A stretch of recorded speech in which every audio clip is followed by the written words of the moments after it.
Today on the Stay at Home Chef, I'm showing you how to make Rachel's green sauce. Our family eats this on everything. We eat it on fish, pork, chicken, beef. We even put it on tacos. It's great for dipping toasted bread in. It's also great drizzled over potatoes. Really, this is just so good. You're gonna love it and you're gonna wanna eat it on everything too.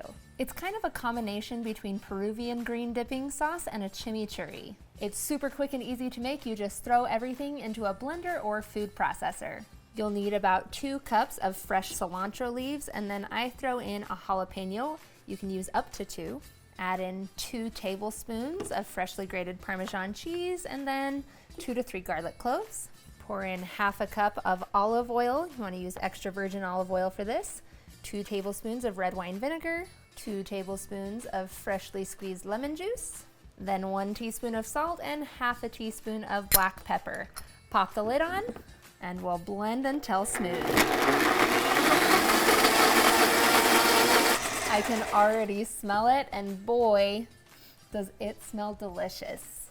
I'm gonna transfer this to a container for easy serving, and then we are ready to eat.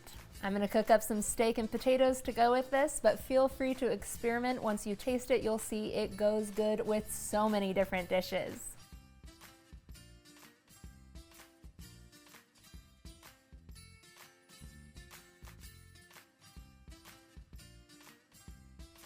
Thanks for watching. You can find the full written recipe in the video description. Be sure to subscribe, like, and follow, and check out the rest of my videos where you can find hundreds of restaurant quality recipes you can easily make at home. We'll see you later.